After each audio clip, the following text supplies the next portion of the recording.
The main heroine knew that for her, it always began the same way.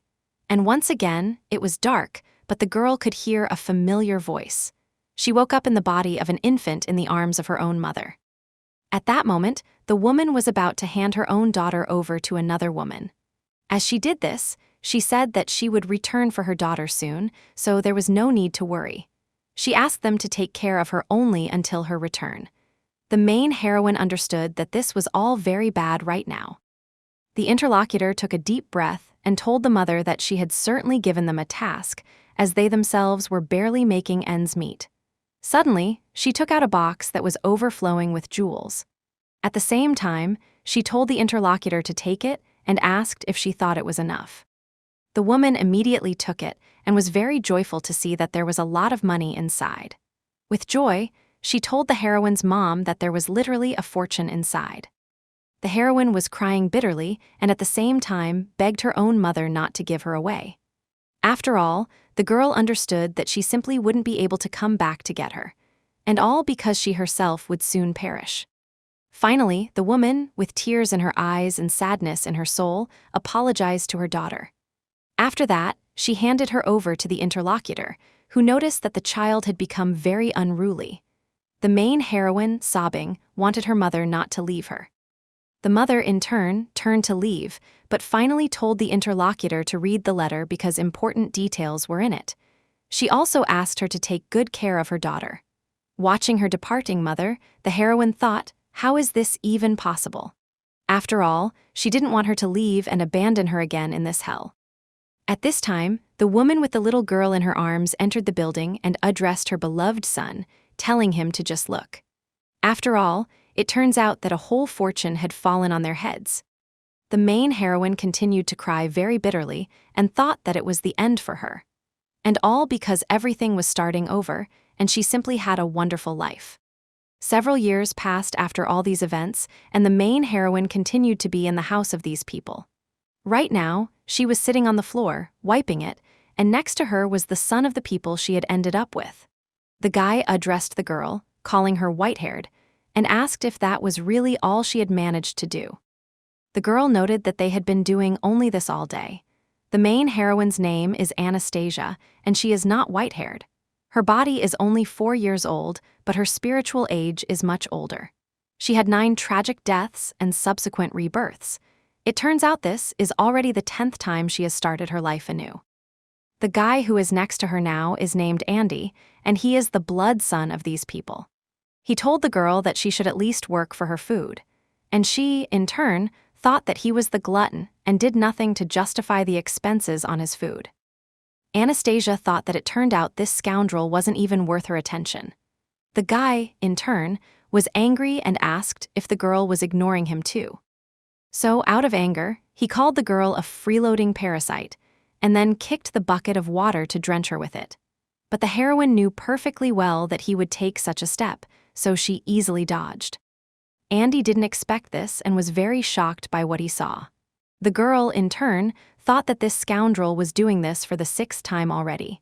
The guy thought, how did she dodge? And then he maliciously stated that she was a little sponger.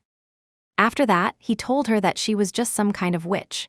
And so it turns out he had been saying from the start that she was strange, also noting that her mother was probably a witch too, since she also abandoned her. Anastasia should just think about what kind of cursed family she comes from. The main heroine heard these words and asked what he had just said. The guy noticed this and asked if it stung that he was telling the truth about her mother. He also asked if the girl really thought her mother was still planning to come back for her. The girl thought that there was simply no one to protect her in this house. The guy, in turn, continued to say that if she didn't obey, he would simply throw her out of here.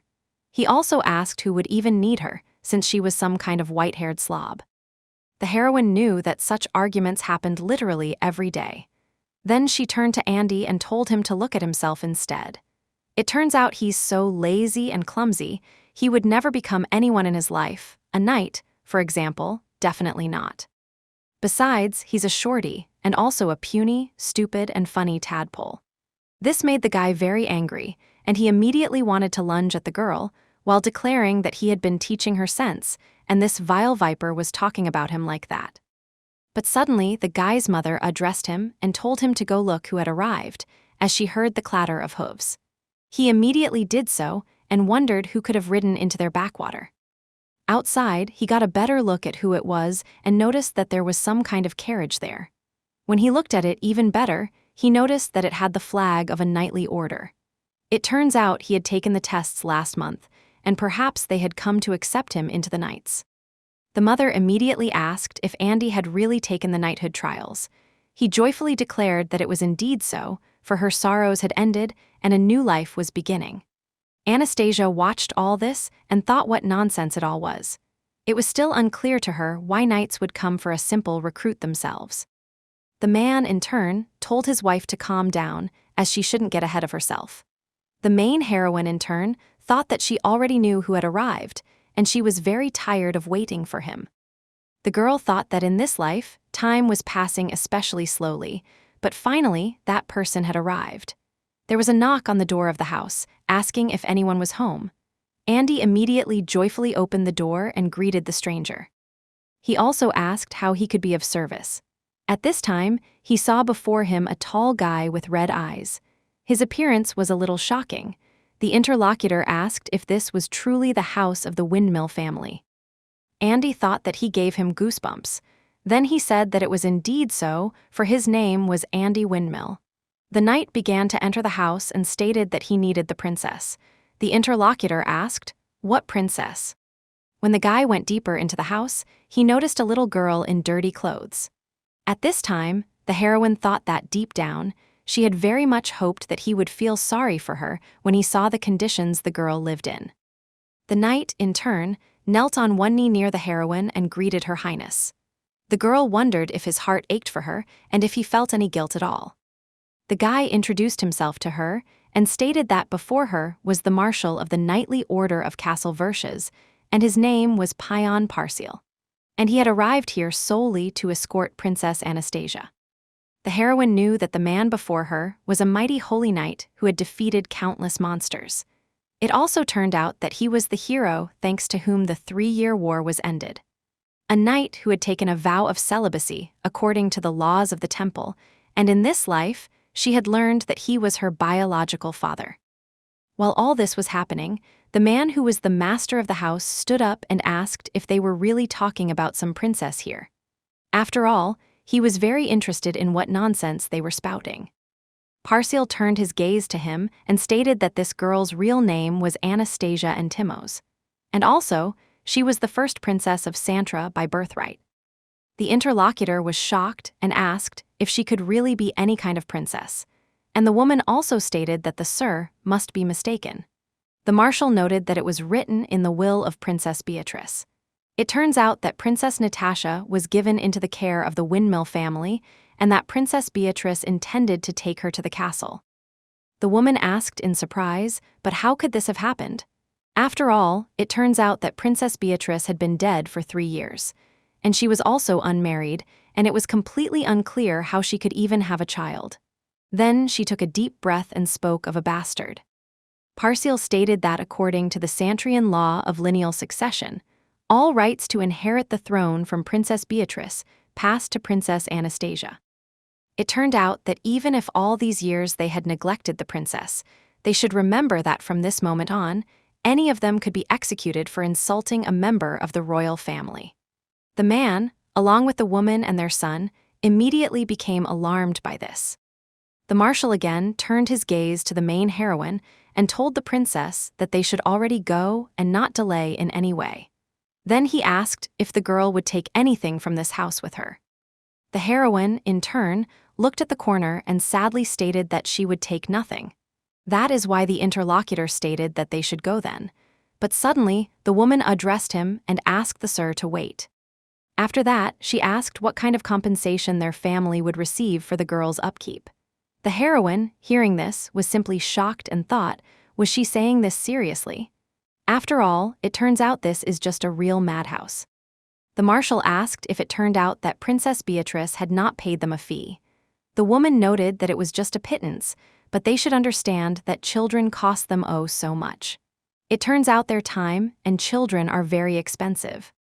At that moment, the main heroine was very shocked, for she knew what had happened. It turns out they had simply squandered all her mother's treasures on card games, that's all. The interlocutor told this family that they could submit an expense report to the royal chancellery, and if everything was correct, they would send them compensation for everything. After these words, sudden joy appeared on their faces. Anastasia thought that in her past lives, she would have run away from this house as fast as she could, but definitely not in this life. So now she approached the knight and told him not to give them any money. The interlocutor asked what Her Highness was talking about. The girl thought that she had learned that he was her father. Then she pointed her finger at the whole family and stated that he still shouldn't give them any money. After all, it turns out they beat her every day, forced her to work, and gave her almost nothing to eat. After all, it turns out they are not very good people. The girl thought that in this life, they would definitely pay for everything this time. The continent of Tranquillium is a peaceful land. Despite its name, this continent has always been divided into two spheres of influence. In the end, it turns out these two sides have been warring for millennia. 3 years ago, the bloodiest war in history broke out. Thanks to Payan, Santra emerged victorious but lost its first princess. The princess's will was found much later, and from this will, it followed that the princess had an illegitimate daughter. So it turned out that this inconspicuous daughter was precisely the main heroine, named Anastasia. The heroine at this time was walking along a corridor in one of the buildings and overheard a conversation between two maids. One asked the other if she knew what was written in Princess Beatrice's will. It turns out, she not only conceived a child out of wedlock, but with one of the enemy's mercenaries. The interlocutor stated that it was such a stain of shame on the royal family. Hearing these words, the girl thought, how could her mother have had a relationship with such a person? This question tormented her. Well, it so happened that on her 10th rebirth, she truly learned the truth. At a young age, the girl climbed into a closet and thought that if she stole one of the treasures from there, no one would notice. She took one of the items and thought, was there a protective spell on that necklace? It turns out it was a vision stone. Now the girl thought, could it be that her mother had left some message in it? Then the girl began to look into it and heard her mother's voice, which was telling her interlocutor to bless this child. It also said to just look at how she smiles, for she likes him so much. The main heroine looked closely at the man holding the child and thought, that's the knight. She was shocked, for she understood it was the same one who always came to take her from the poorhouse. But still, after he delivered her to the castle, they hadn't exchanged a single word since then. It turned out that only sometimes the girl would feel his gaze from a distance. But in the end, if their eyes met, the man would quickly turn away from her. So it turned out he hadn't even tried to save her once in her 9 lives. The main heroine was very sad, for she realized what kind of man her father was. She would never have guessed he was such an irresponsible scoundrel. The girl was in such a state from this discovery that she even fell ill for several days. From the day the girl learned the whole situation, her own plan began to mature. Anastasia knew she couldn't survive alone in a child's body and had to first wait for that night to deliver her to the castle. She also knows what will happen to her until she is 12, so if she manages to use him for her own purposes, then perhaps she will be able to survive. The girl was angry with her father and thought, just let him wait, she would drink his blood. And then, after a while, it so happened that they met again on her 10th rebirth. After the heroine stated that her family had abused her, the knight immediately asked if what Her Highness was saying was true. At the same time, his appearance immediately changed, and it was clear he was very angry. The family immediately began to make excuses. The man said that of course it wasn't true, the girl was talking complete nonsense. The woman noted that they should understand that sometimes it's necessary to punish a child solely for educational purposes. Andy stated that she was probably holding a grudge against him because he fell once when they were playing together. In response, the girl only smiled and then took out that very vision stone she had stolen from her mother's jewels. She had recorded on it those moments when they abused her and said terrible things. First, she showed the man who constantly drank. He always asked the girl when her promiscuous mother would finally take her back. He also said he couldn't even throw her out because they had already been paid for her. Next was the woman who, after the girl's requests for food, asked if she was so insolent as to want to eat. Then she told the girl to go through the village, and maybe someone would throw her a useless scrap of food. Last was Andy, who constantly bullied the girl and asked if that was all she managed to do in a day. The whole family was shocked by what they saw, for they understood what consequences might await them. At the same time, they declared that it was truly witchcraft, and they were very interested in how such a small girl knew how to perform it. It turns out that people with magical abilities are only a minority of the chosen. Also, it turns out that most of them are of high birth. In her very first life, the heroine could skillfully perform magic, but always died before gaining any power. The heroine thought that she gets very angry every time she remembers all this. Then she looked at the knight and thought, let him see in what torment and what hell she had lived all these years. The girl didn't know if this would anger him or not, but at least he shouldn't forgive their insults towards her mother. Then she showed the scene where Andy said that her mother was probably a witch too, since she had abandoned her. The guy said that the girl should just think about what kind of cursed family she comes from. The guy, seeing this, got very scared and then shouted that he knew the girl was a princess. But the knight was already very angry at that moment. Literally a moment later, the knight rushed at the guy and used his magical powers.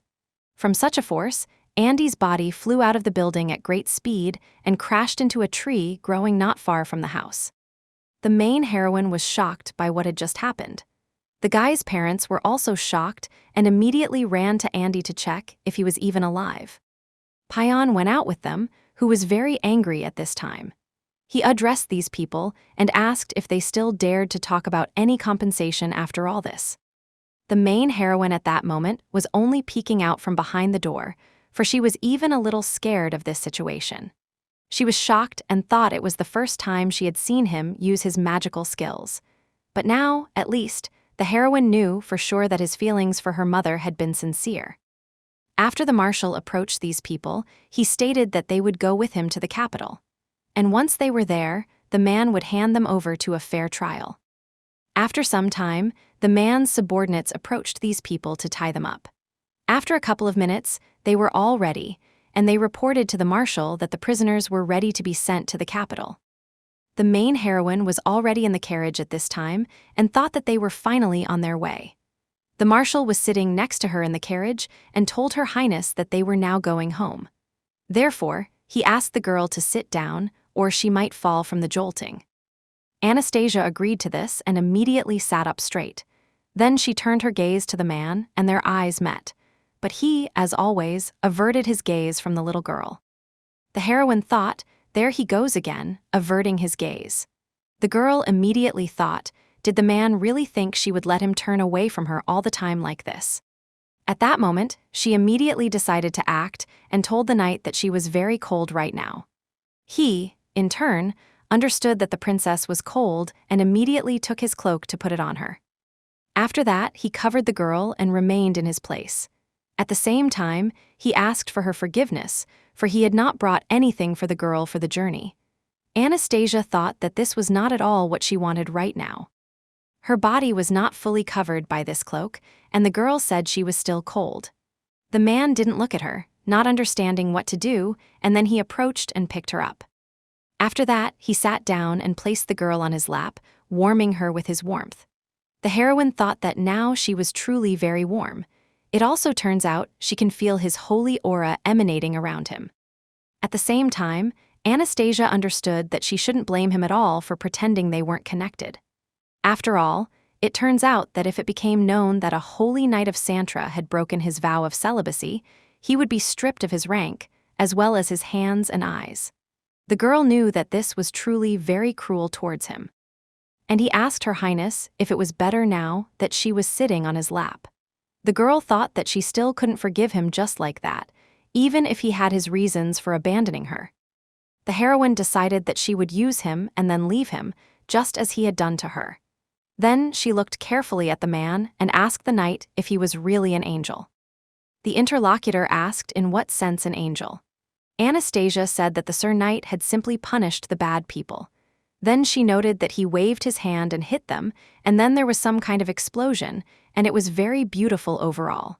And now a pleasant warmth was coming from his hands, and she warmed up. So that's why she thinks the man is definitely an angel. He, in turn, told Her Highness that he was merely an ordinary man. It's just that the gods had granted him a portion of their power for a time. The girl thought, "What a beauty, you can't even say anything."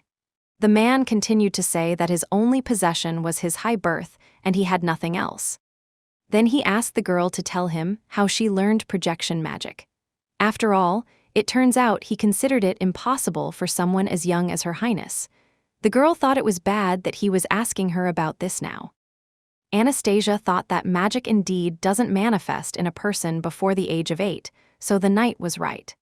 Then she said that she had simply found an interesting little stone, and after the bad people yelled at her, she would squeeze it in her hand, and a spark would fly into the little stone. The protector noted that even if she had found a magic stone, which was unlikely in itself, in theory, she wouldn't have been able to use it. He also stated that the girl had turned out to be the daughter of her mother. After hearing these words, the girl thought, she is his daughter too, you know. And now, what she was hearing, he was talking as if about someone else's child. Anastasia didn't understand how her mother could have fallen in love with such a man. After all, it turns out he is cold, straightforward, and also very detached. The heroine wondered if he was the first to confess his love to her mother. Then, she imagined a picture of the man coming to the princess and declaring that he could no longer hide his feelings for her. And then, the girl said that she couldn't hold back either, although she thought she couldn't imagine that normally. Then she wondered if her mother had confessed to him first. And again, she imagined a picture of the girl confessing to him, and he told the princess that they couldn't, for his body belonged only to the gods. Anastasia again thought that perhaps she was mistaken here too. In any case, she could say with confidence that her mother was attracted by his appearance. After all, now she looked at his face and thought, just look at those long eyelashes. Then she decided she shouldn't beat around the bush and better get to her future plans. Anastasia told Sir Angel that she had one request for him. He, in turn, told Her Highness that he was, of course, not an angel, but asked her to speak. The girl asked the knight to take her to the cathedral, for she wanted to thank God for sending Sir Angel to protect her. The man noted that His Majesty the King had ordered her to be brought as quickly as possible. The girl, in turn, continued to beg and said that she really needed to pray. At the same time, she thought that he was indeed a very religious man. After a while, Payan finally gave in and said it would be as she said. It turns out they would stop at a cathedral on their way. The heroine was very happy and thought, had her innocent child's gaze worked after all?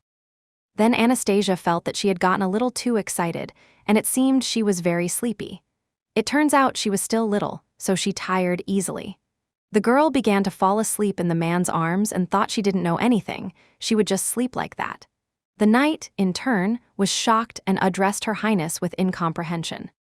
No less interesting events were taking place in the palace of Ratio in the Santrian Empire. The girl addressed her father and asked how to understand all this. She didn't understand why they had dragged a bastard here and were even calling her a princess. After all, because of this, the whole country might laugh at them. This girl is the third princess, her name is Stella Michelle Intimos, and she is Anastasia's second aunt. The father told his child to believe him, for it wasn't easy for him either. After all, he was also perplexed that Beatrice had a daughter. This man is the Emperor of Santra, and his name is Ferdinand Ordo Intimos. Stella continued to say that she was the daughter of an enemy mercenary. After all, it turns out Beatrice was sent on a mission to the Dark Forest. The girl couldn't believe that she had fooled around with some commoner from the enemy army. At that moment, a girl standing nearby addressed Stella. She noted that she hoped the girl would refrain from such harsh expressions in the future. After all, they were of blue blood. The interlocutor told her sister how one could even manage without harsh expressions in this situation. This girl's name was Aquila Erica Antimos, and she is Anastasia's first aunt. Now she was asking the emperor if the child's father was still truly unknown. Ferdinand stated that the will only said the father was a Calisian soldier she met in the Dark Forest. so it was simply impossible to confirm or refute anything from this scant remark. Stella immediately remarked, a Calisian soldier? They still had to find out how connected Beatrice was with Calissa. It turns out she was killed by the Calisian king, and she dared to note that she was just like her older sister Triss. Her sister immediately told Stella to stop saying that. Aquila addressed His Majesty and noted that such delicate issues required his attention the most. After all, it turns out the fate of their family could be in great danger. If this child were legitimized, she would gain the right to inherit the title of queen. Then the next on the throne would be the first illegitimate king in Santra's history. Stella heard all this and immediately exclaimed that this must not be allowed under any circumstances. It would be better to just kick her out. It turns out few people knew about her anyway. A guy entered the room they were in and said he apologized for interrupting their conversation. He noted that he was sure the royal family would be interested in this context to hear the prophecy that had been sent down just yesterday. This man is the pontiff of the Santrian Empire, and his name is Ishmael Beluz. Aquila asked in surprise if it was really a prophecy. She was so shocked because there hadn't been any prophecies for over 100 years. The pontiff told the people present that the girl who would soon arrive at the castle, according to the prophecy, would bring heavenly light to the Santrian Empire. Those present were simply shocked by what they heard. Stella asked with disbelief if it was really true. Then she asked if he was sure he had interpreted the prophecy correctly. Aquila also asked in surprise in what sense the girl would bring light. Ishmael noted that as far as he knew, it didn't always mean inheriting the throne. After all, it turns out prophecies are always quite vague, but they interpreted it as her being a child of God. He wanted to say something else, but suddenly, the emperor joined the conversation. He noted that even if she couldn't be recognized as a full-fledged person of royal blood, she couldn't be expelled from the royal family in any way. Some time later, the main heroine and the knight had already arrived, so the man told the princess to get up, for they had arrived at their destination. The heroine immediately perked up but was very sleepy and asked if they had really arrived. The girl came to her senses a few moments later and realized that she seemed to have slept the whole day on her own father's lap. At the same time, she wondered if his legs were even still attached. The knight and the girl, after she woke up, got out of the carriage. The other knights and the marshal's subordinates were already waiting for them there. After Payan got out, he addressed them and said that the princess had wished to visit the cathedral. That is why he asked them to write a letter to His Majesty explaining the whole situation. Anastasia smiled at the knight and thanked him for listening. At the same time, she called him Sir Angel. The subordinates who heard this were shocked, and one of them asked, "What Sir Angel?" And another asked, "Is the captain an angel?" The main heroine looked at the surprised knights and thought what had happened to them. She was also interested in what this knight's subordinates were thinking. Thanks to the prophecy about the one who would bring heavenly light to Santra, she had managed to secure the royal family's protection for a time. But still, this prophecy was complete nonsense, and the girl thought, what kind of light for Santra? She needed to see at least some bright light in her own life first. At the same time, the heroine decided that she would not let this life go to waste this time, for sure. After some time, the man brought the girl into the hall and noted that it was the prayer hall. At the same time, he continued to call the girl Your Highness. Then he said that one usually prayed alone, so he asked permission to leave her alone. Consequently, that's exactly what happened, and the girl was left alone in this hall. Then she approached the statue and began to pray, while thinking that everything was going according to plan.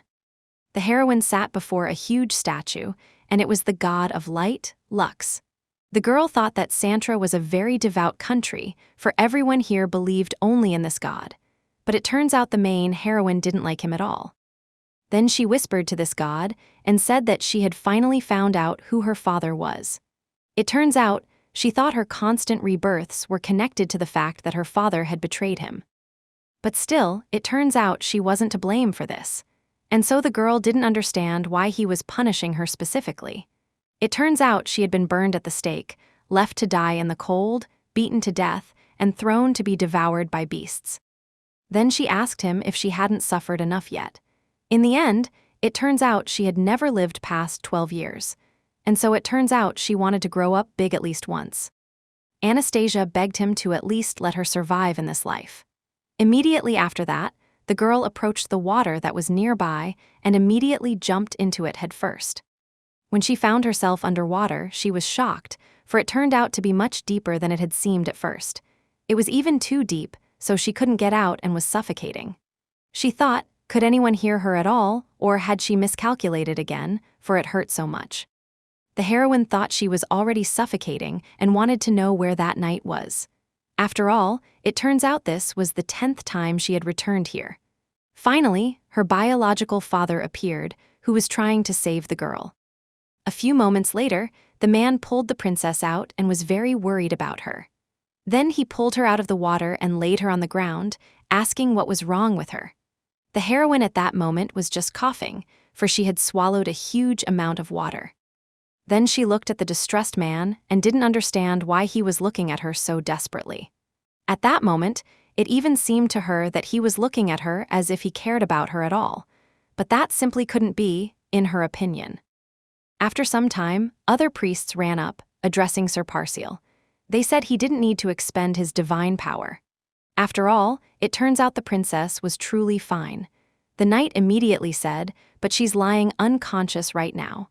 The interlocutor noted that it was unlikely, for he had expended so much of his power on her that she had simply fallen asleep. It turns out the divine healing power also has a soporific effect.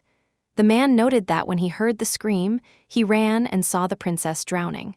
The interlocutor asked if she had really been drowning. The priest noted that Sir Parcial must have been very scared for her at that moment. After all, it turns out they had been calling him for a long time, but he hadn't heard them at all. The man didn't answer, just looked at the interlocutors in embarrassment. One of the girls standing nearby said they would take care of the girl. Another girl said the man should change his clothes, for he was really very wet. The man told them that he would come tomorrow to pick up Her Highness, and so he asked them to take care of the princess. After all this, the man returned to his home, all soaked. At that moment, he closed the door behind him and immediately stopped, for his thoughts consumed him. He looked carefully at his wet hand and immediately began to ponder what had happened. After all, it turns out he had been very worried about the girl at that moment, and so he remembered when the little one had asked if he was an angel. Also those moments when she was happy and thanked him for taking her to the temple. And then he remembered that terrible moment when the girl was drowning and he so wanted to save her. All these memories tormented his soul greatly, and he thought he shouldn't let himself be penetrated by all these feelings. Otherwise, everything would happen exactly as with the main heroine's mother. The man thought he should adhere to the rule, not to look at what is not his and not to set his eyes on it. If something caused him feeling, then he should turn away. The knight also remembered the words of a priest, who said that desiring what does not belong to him is the sure path to perdition. Because of all these thoughts, Payan sat alone and tormented himself over what had happened. He was still very worried about his daughter, but didn't want to get close to her, no matter what. Some time later, the main heroine woke up in the temple. She opened her eyes and saw an unfamiliar setting, so she thought, where was she now? A girl was sitting next to her, who noted that Her Highness had finally woken up. Then the interlocutor said she could sleep more if she wanted, for she didn't necessarily have to get up now. The two other girls in the room were also sleeping, and one of them said the princess was awake.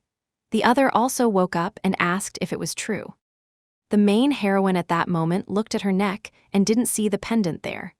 Suddenly, the girl sitting nearby held it out in her hand and asked if Her Highness was looking for this. The girl said that was exactly it. It turns out she was very afraid of losing it, for this pendant was the only thing left from her mother. Those present noted that it was truly sad. The girl, in turn, thought that it was much more than a pendant, for it contained the secret of her birth. Anastasia asked who they even were. Her interlocutor said her name was Sierra, and she was a priestess of the second rank. The girl immediately remembered the hierarchy of the clergy and understood that it came right after Payan's. That's why she was surprised, for she thought this girl was of a very high rank. The next one introduced was Rosa, who was a priestess of the third rank. The girl said the princess was as lovely as a cotton flower. The next was Yus, also a third-rank priestess, and she was the youngest among the clergy. The girl looked at them and thought they really made a good impression.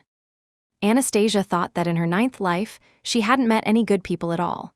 And so she thought, could she hope that this was a good sign and that everything would be better this time than before? She also asked if people had bathed her and dressed her in new clothes. Sierra apologized and noted that it was so, Your Highness. It turns out this was usually done by her courtiers, but she needed help immediately, so they did it all themselves. The heroine smiled and thanked them for it. This seemed very cute to the interlocutors, and they were in shock.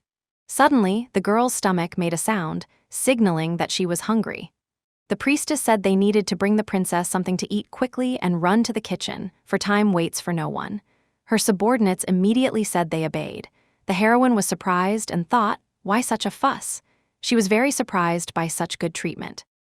After a while, the heroine was already sitting at the table, with delicious food next to her. When she tasted it, she was very joyful, for it was very tasty. It was potato soup with pieces of incredible bacon. Anastasia thought she couldn't even remember ever being so beautifully dressed and eating so deliciously. Rosa noted that her highness, poor thing, was so hungry. Yu said she was so skinny and noted that she would live in the palace now and have food fit for kings. The girl, in turn, remembered her previous lives and thought that couldn't be said. After all, it turns out in the palace, they always served her literal slops. And on top of that, she always had to be afraid of being poisoned. And all the maids assigned to her slacked off and went about their business whenever they felt like it. That's why the heroine had to do all the housework herself. That's exactly why Anastasia really wanted to have people like them near her. Sierra sat down next to the girl and told Her Highness she would wipe her face with a handkerchief. The girl thanked her for it and noted that they all really looked like angels. Rosa noted that yesterday she was told the girl calls Sir Parcial an angel too, but she herself is a little angel. Another girl said that if Her Highness called them that, he might get upset then. Suddenly Rosa asked, what about Sir Parcial, where he was quite nervous yesterday? Sierra noted that it was indeed so, for she had never seen him like that, even during the war. The heroine thought, was it really true? Could it be he had looked at her sincerely then? But at that moment, she asked herself what she was even thinking. How could she know? This cold man couldn't feel anything. After all, it turns out he was most likely just scared that His Majesty would strip him of his rank for her death. Suddenly, they addressed Her Highness and said she had to get up early tomorrow morning to appear before the emperor early. So they suggested she go to sleep now. The girl agreed to this, and so after a while, she was already in bed. She thought she had to keep herself in check, for feelings for this irresponsible father were simply forbidden for her. It turns out that no matter what happened, come what may, she still wouldn't forgive him.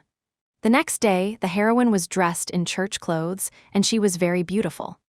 The girls who had been with the heroine all this time looked at her carefully, and it seemed to them she was simply lovely. Sierra said the novice's robes suited her so well, she literally looked like a doll. The heroine really looked at herself in the mirror and thought it seemed she really was cute.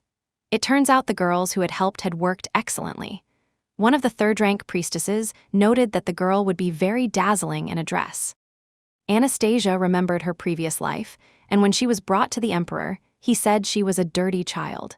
Then he said to wash her first and then bring her. It just so happened that in her past life, she was delivered to the palace in her beggarly rags, and the first impression of her was simply terrible. In the end, she didn't even get to speak before she was simply kicked out. But now she was in clean, ironed clothes, so she was definitely ready to go into battle. That's why the girl wanted to go straight to the palace now, and, in her opinion, it was the enemy's lair. The next day, Payan arrived with his knights to pick up the girl from the temple. The man stood with them near the entrance door, and suddenly the main heroine came running towards them. The marshal greeted Her Highness. The girl also greeted the man, wishing him good morning. At the same time, she smiled sweetly at him and said that they had given Anastasia beautiful clothes. The interlocutor, as always, looked at her and then immediately turned away. Following that, he said he was glad she had a good time. He also suggested they go to the palace now. Anastasia was shocked by this and thought, did he not understand what cuteness was at all? The girl simply didn't understand how he could be so cold. At that time, the subordinates were looking at the girl and gazing at her with very kind eyes. The girls who had helped her came out to see the heroine off. Anastasia said goodbye to them and thanked them for everything. Sierra said it was so pleasant for them to take care of her. One of the third priestesses said she would miss her, and the other asked the heroine to come see them again. After a while, the girl was already in the carriage, waving her hand at them. At the same time, she thought that she would definitely make it so she could see the sisters literally every day. And after that, the carriage set off for the emperor's palace. The emperor sat on his throne, and next to him were his daughters along with the priest. Sir Parcial entered first, knelt before his majesty, and said he had brought Princess Anastasia. The man told the knight that was just wonderful. Since the war ended, he had problems carrying out important assignments. Only he didn't understand where his granddaughter even was. At that very moment, the main heroine was hiding behind her own father and was very worried. At the same time, she thought she had been confident in herself, but the fear of this family had seeped under her skin and wouldn't go away. All this was happening only because she could feel that woman's gaze on her now. She was the villainess because of whom she had been executed in her 9th life, and this woman's name was Aquila, who is Anastasia's first aunt. It turns out the empress had died a long time ago, so after the main heroine's mother's death, Aquila became the main one at court. No matter what Anastasia did, she always had to play by her rules. The girl always lived locked up in her smallest quarters. She was constantly surrounded by Aquila's people and was always completely alone. So it turned out that after being accused of using black magic, the girl was expelled from the palace, and an enraged mob of commoners burned her at the stake. And while the girl was being executed in such a manner, her biological father was far away, busy catching a monster in the dark forest. Now he turned to the girl and addressed her. At the same time, he whispered to her that she shouldn't be afraid, for this man was her grandfather. Anastasia thought, was he trying to calm her down? She didn't know he was capable of such a thing. After that, the girl turned away from him and thought he didn't even know what was making her tremble. That's why he probably thought she was just shy around strangers. But still, he had no idea what these people had done to her in her past life. Now the girl said that she was here and introduced herself, stating that her name was Anastasia. The emperor examined the girl carefully and noted that she was truly the spitting image of her mother. At the same time, it turns out there couldn't be any doubt about it. The priest who was nearby also looked at her carefully and told the emperor he was indeed right.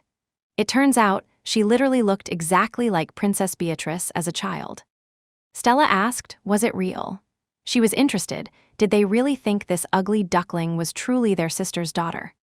Anastasia at this time was looking at the emperor and thought his gaze wasn't like in her past lives. She wondered, could it be because of how she was dressed? It turns out the emperor had never loved her, and she knew what kind of man he was. The girl understood that her grandfather understood absolutely nothing about religion. Now he addressed the heroine and asked if she knew who he even was. The heroine said he was probably her grandfather. It turns out he had the same eye and hair color as Anastasia, which meant he was probably really her grandfather. The emperor said his name was Ferdinand Ordo Antimos, and he was the emperor of Santra. And she was the daughter of Beatrice Silentium Antomos. In other words, by right of birth, she was a princess of their country. The girl pretended to be surprised and said it was literally like in her dream. It turns out the words of the god Lux had truly come true. The emperor asked what he had told her. The main heroine said that a couple of days ago, he had appeared to her in a dream. At the same time, he said that the child carrying the light should not be afraid, for her fate was in his hands. It turns out her suffering and troubles would soon come to an end, and she would meet her true family. Anastasia said that was exactly what he had said, and at the same time, she had a casual look. Her biological father, who was nearby, was shocked by this. The girl thought she just needed to lie and not blush at all. The emperor, in turn, was also very shocked and immediately jumped up from his throne. He asked His Holiness if he had heard all that. He also immediately asked if the priest had told anyone about this prophecy. Ishmael said that yesterday he had told only 3 people and no one else.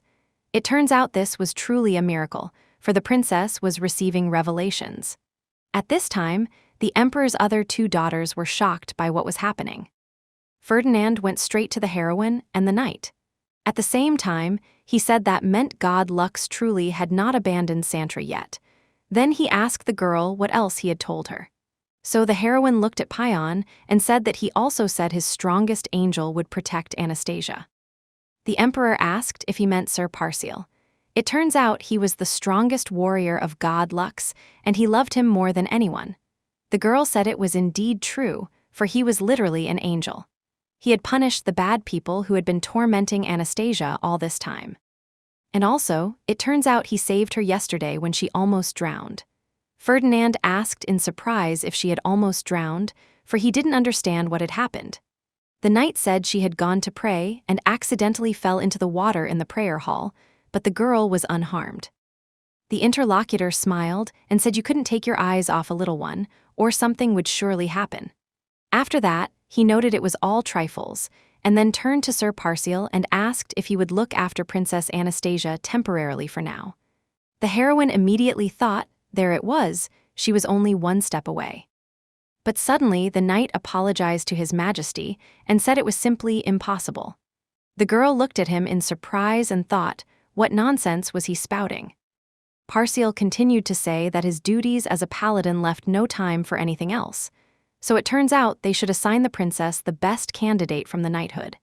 Anastasia immediately thought, what was he blabbering? So much effort and tricks, and all for what? Suddenly, Aquila joined the conversation and told his majesty that was so, for Sir was the marshal of the Imperial Knights, and he simply couldn't afford to be a bodyguard. So she would assign the best knight to the princess. At the same time, she said there was a law about this. Then she asked His Holiness if she was speaking correctly. Ishmael told Her Highness that it was indeed so, for Sir Parcial was not suitable for this position. The emperor thought and then said that was indeed true, they shouldn't force him. So they would take care of the future princess as written in the law. Then he and his daughter began to discuss what was required for this. The main heroine at this time was looking carefully at Aquila and thought, did the woman really think everything would go as she wanted? After that, a small amount of time passed, and the main heroine was sitting in the Icarus Palace. She was alone in the room and was quite angry about the whole situation. Suddenly, someone entered her room and greeted Princess Anastasia. The heroine raised her head and saw a man before her. He continued to say that his name was Conrad Michael, and he was a second-rank knight at the imperial court, and it turns out he was assigned here to guard her person. The girl realized he had a rather familiar face. She remembered him, for he was no bodyguard at all, but a womanizer who constantly chased after the maids. Conrad was accompanied by Payan, who addressed Her Highness and said he was informing her that he was leaving. The girl immediately rushed to him and asked him to wait a little. The heroine grabbed his cloak and begged him not to abandon Anastasia. The man again averted his gaze and told Her Highness not to worry. After all the Emperor's knights were valiant warriors endowed with power from above. Even if he himself didn't have the right to guard her person, he had chosen the best replacement for her. The girl immediately thought that wasn't true at all, for he hadn't guarded her person in her past lives, and she remembered it all. So the girl said about the man that she would be very cold without her angel. And he apologized to Her Highness and said she needed to stop calling him that. Anastasia asked why it was so. The man said with sadness that he was not an angel at all, and such words were truly displeasing to God Lux. The main heroine immediately thought, did he have any conscience at all? After all, it turns out this was a trifle compared to what he had done before. The girl looked at him and sweetly noted that she had simply forgotten Sir Angel's name. The interlocutor said his name was Payan Parcial and asked the girl to simply call him Sir Parcial. Conrad was nearby at this time and thought, well, it turns out Sir Parcial could talk a little with children. The main heroine pretended she was trying to pronounce his name, but then exclaimed that he had a very difficult name. The man knelt near her and said she could call him whatever she wanted, just so she didn't call him an angel. The girl thought for a second and then said, did he really want that? After that, with a smile on her face, she said that then she would call him Daddy. His expression at that moment was indescribable, for he was very shocked by this. After all, the last thing he expected at that moment was to be called Daddy. The girl looked at her father and thought, "What now, you holy man?" For she was sure he hadn't expected this. There was immense shock in his eyes, and one might think something completely unthinkable had happened. Then the interlocutor said that name wouldn't do. The girl asked in surprise why it was so. After all, just a few seconds earlier, he had said she could call him anything, just not an angel. The marshal noted that such a name, by law, didn't belong to him. The girl immediately thought she knew something interesting. After that, she made a very cute face and asked if she could call him by these cute names when they were alone. Then Anastasia thought, let him just try to refuse her when she had such a cute look. But suddenly, the man grabbed the girl by the hands and addressed the princess. His grip was so strong it even hurt her at that moment. Payan said they wouldn't see each other anymore, at least not very often. After all, it turns out he lived quite far away, and he had his own duties. That's exactly why he was saying no to her, and she should never call him by those names. The girl looked at him and realized he was pale, and his voice was trembling now.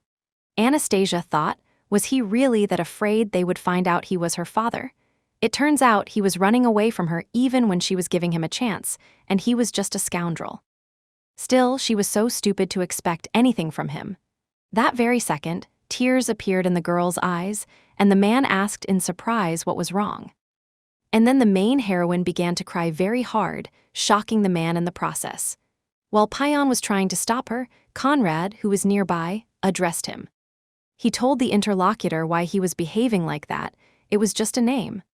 After all, it turns out he shouldn't make Her Highness cry like that. Then he asked, wasn't receiving a cute nickname from the princess the highest honor for a knight? Payan immediately said he understood and apologized to the princess.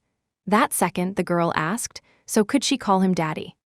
He said he agreed to it, for let her call him as she wished. The girl was very happy and thought that even Conrad could be useful to her sometimes.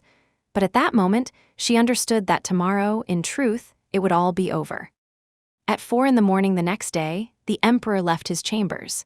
He was going to the temple with his guard, who asked His Majesty if it was cold outside and if it wasn't a bit early for prayer.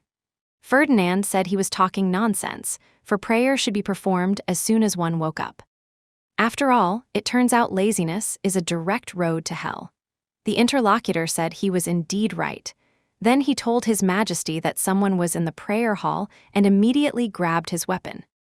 The emperor, in turn, signaled him to be quiet and then slowly went into the hall. The main heroine was sitting there, praying. The man entered slowly and then coughed, attracting attention to himself. The heroine immediately turned around and asked if that was her grandfather. The emperor, in turn, asked her what she was doing here all alone. Anastasia said she was here only because she had heard Lux's voice in her dream. Consequently, she went looking for him, and when she woke up, she found herself right here.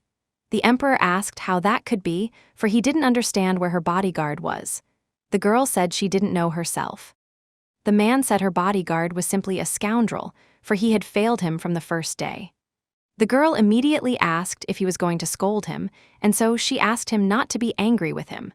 But in her soul, the girl thought, you could send this Conrad to the abyss. Then the emperor said they would deal with that now, for it was none of her concern. After that, he asked what the girl had been praying about. The heroine sighed sadly and said she had been praying for forgiveness, for shame had settled in her soul. The interlocutor asked what kind of shame and asked her not to make him laugh. After all, the man couldn't understand what sins a girl could have. At that moment, the girl remembered that Santrians were expected to visit the temple at least once every 15 days. People who skipped the temple were frowned upon by society. And so the girl said that Anastasia hadn't been to the temple for a whole year. Even though she hadn't had the opportunity, it was still considered a sin. The emperor said he knew about those godless people she had ended up with, although he didn't understand how they could not take a child to the temple. Then he noted that Lux wouldn't see a sin in this, so the girl wasn't to blame at all.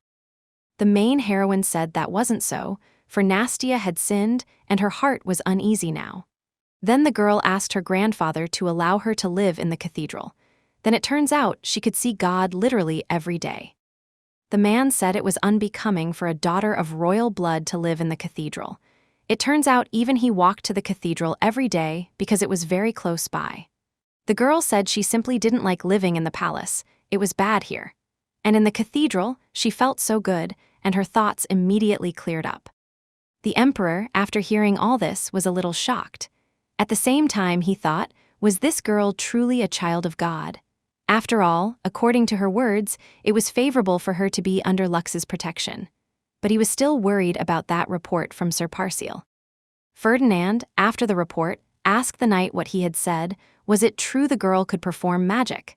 The messenger said it was so, but given her age, he thought it would be better to postpone testing for abilities for now. The emperor said magic at such an age was quite interesting. It turns out Beatrice also began to show abilities at a young age, literally by age 7. In many parameters, it was obvious this girl was an unusual child. Now the man thought, even so, why had Lux's choice fallen on an illegitimate child? It was incomprehensible to him. It turns out for him, a mere mortal, the will of God was completely unknowable. So all that was left for him to do was observe. That's exactly why the man agreed to the girl's proposal and said that from today, she would move to live in the cathedral. The main heroine was very happy and immediately thanked her grandfather.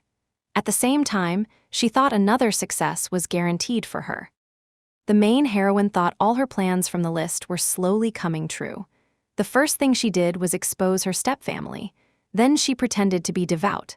After that, she called Payan Daddy, and now she had arranged to live in the cathedral.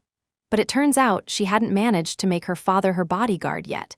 He had surprisingly turned out to be a tough nut to crack. After some time, the main heroine was already in the cathedral. The girls who had looked after her recently were just meeting her. Rosa asked the princess if she had come to them for long. The heroine, in turn, thought, not just for long, but literally forever. Sierra said with a smile that they would finally be able to see her every day. After some time, it was announced that Sir Parcial had arrived. The girl immediately ran to him and called him Daddy. He looked at the girl in surprise and was surprised she was here. The heroine, in turn, thought that now everything was good, for everything was going according to her plan. One of the girls in the cathedral ran around joyfully and told the sisters she had seen the princess. It was the little princess who had visited them yesterday.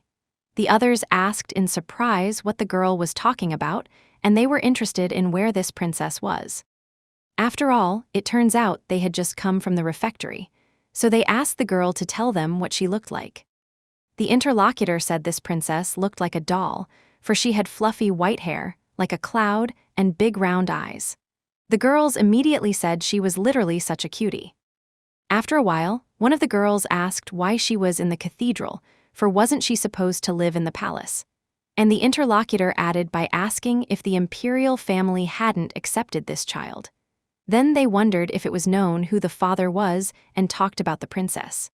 But suddenly one of the girls said that was enough talking about all this, for the high priest had warned them against gossip.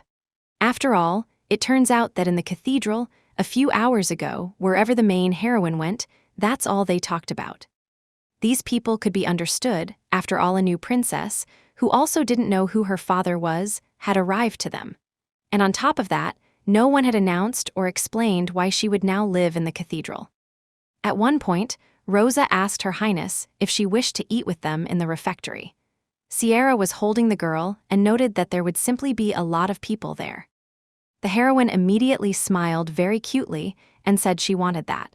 For Anastasia really wanted to eat with her older sisters.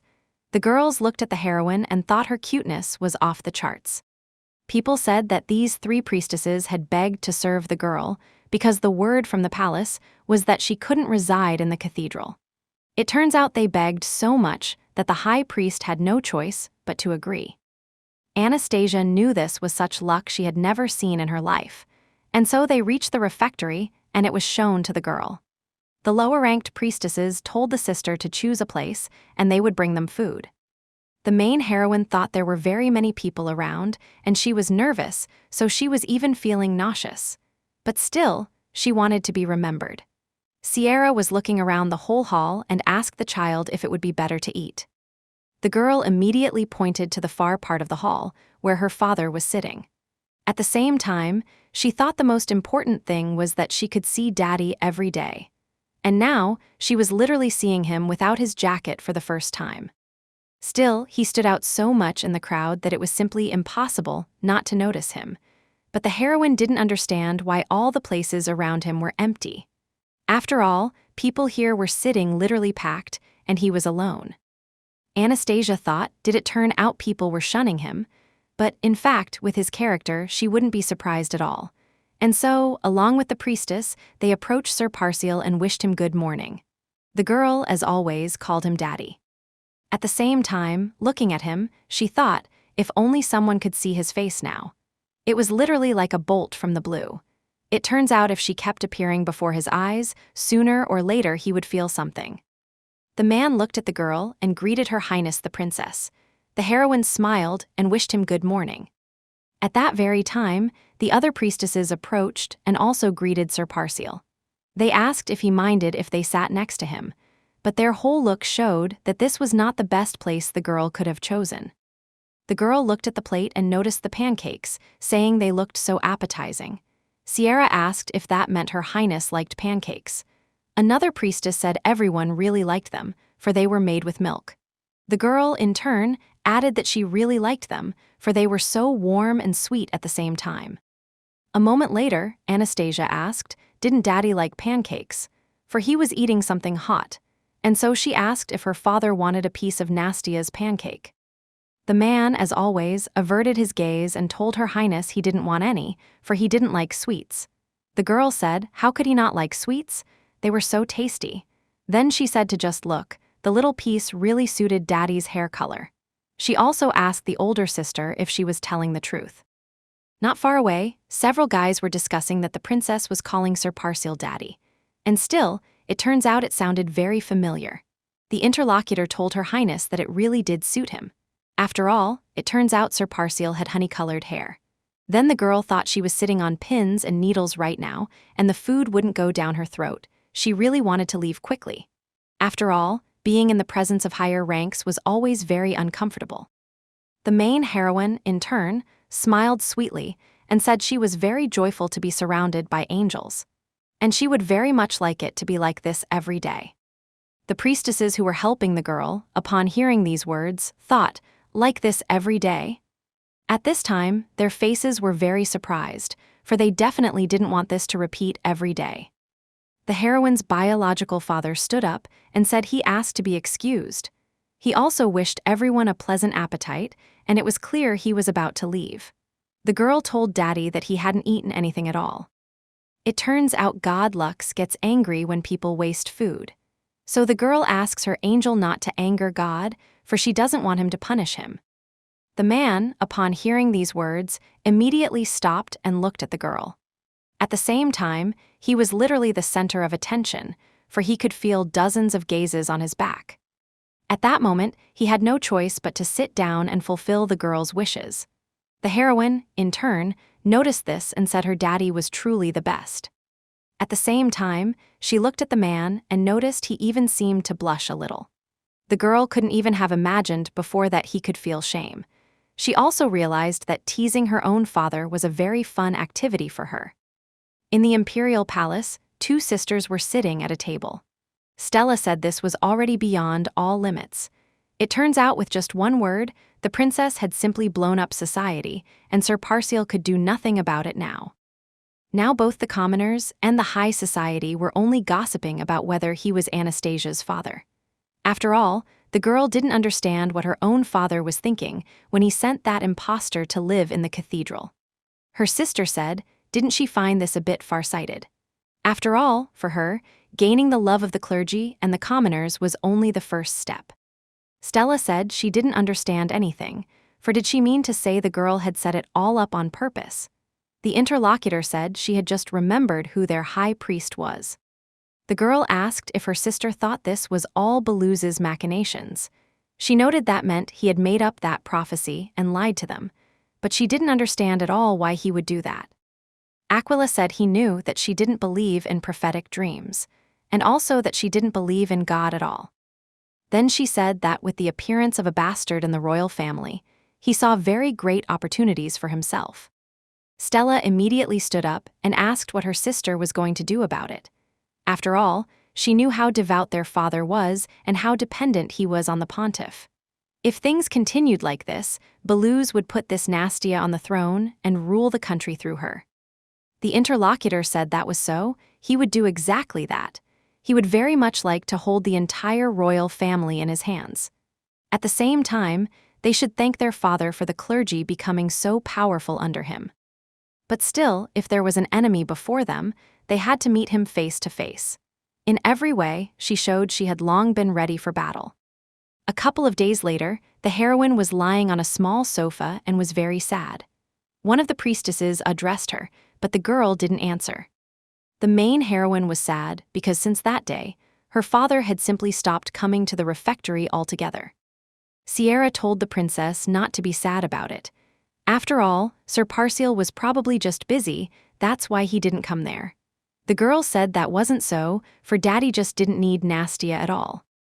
With tears in her eyes, the girl said that Daddy was angry because she was bothering him, and because of that, he didn't want to see her at all. The priestesses exchanged glances and thought they needed to talk to him. They sent Sierra to talk to him. The girl was apprehensive and thought why she had to do it, for she was also afraid of him.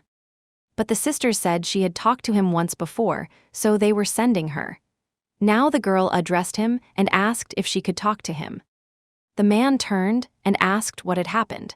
The interlocutor asked if he couldn't come to the refectory for breakfast in the mornings, simply because Princess Anastasia really wanted to see him. The paladin said he understood what she was talking about, but still, she should understand it was a bit difficult for him. The girl asked him to come at least sometimes, for this was the first time they had a princess living with them, and she was very attached to him. The man immediately apologized and wanted to say he simply couldn't do it, but others interrupted him and addressed the commander-in-chief. He said he had come to report to him that alarming rumors about the princess were circulating at court. The sisters in this temple were talking about the princess's real father being some kind of mercenary. Also, the men were discussing that they couldn't believe Princess Beatrice had been that kind of person.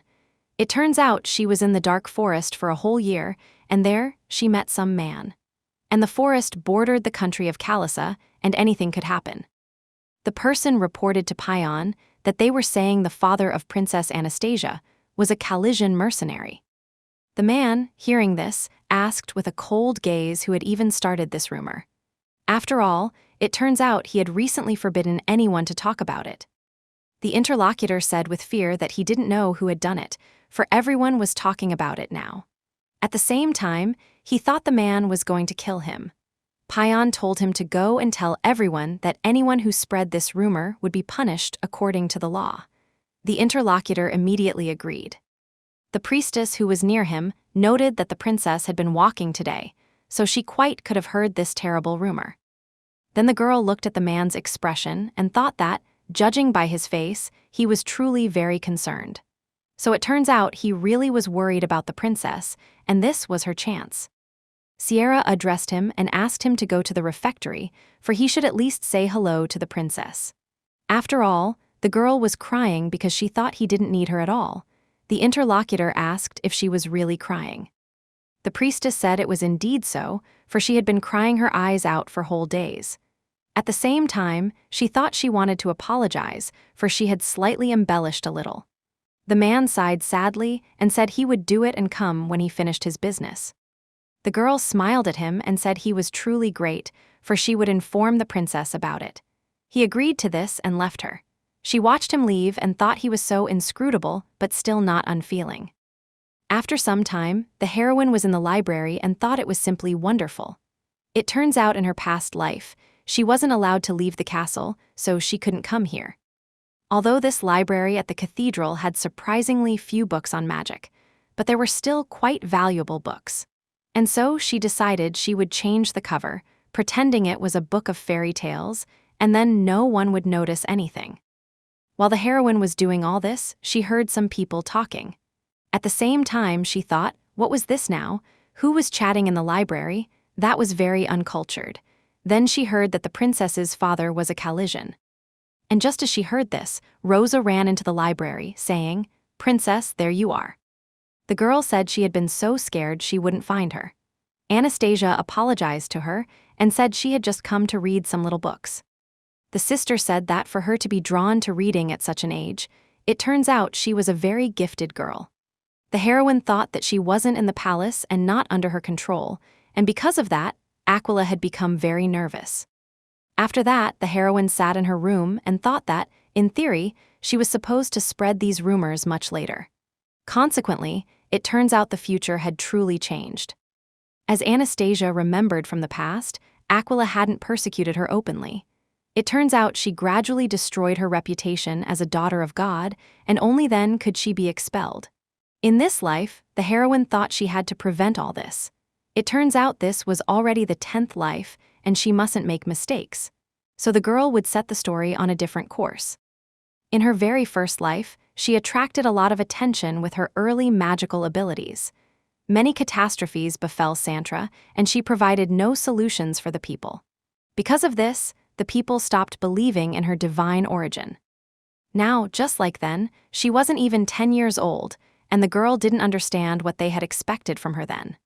She wondered, did they really think God Lux was instructing her on what to do, and she was supposed to relay everything to them? Also, it turns out that attributes of black magic were discovered in the girl's room, and the heroine understood that was definitely Aquila's doing. Then she was expelled from the castle, and the crowd exacted punishment on her. In her second life, she couldn't perform magic due to injuries.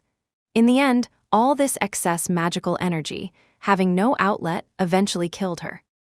In her third life, she ran away from her guardians when she was 3 years old and was eaten by wolves in the forest. In her fourth life, she died of cold in the forest, and in her fifth life, she almost reached the village but was caught by bandits and killed. In her sixth, she sold flowers on the street, fainted from hunger, and died. In her seventh and eighth lives, she died while trying to escape from the palace. In her ninth, she for some reason didn't remember how she died, but something happened in the palace.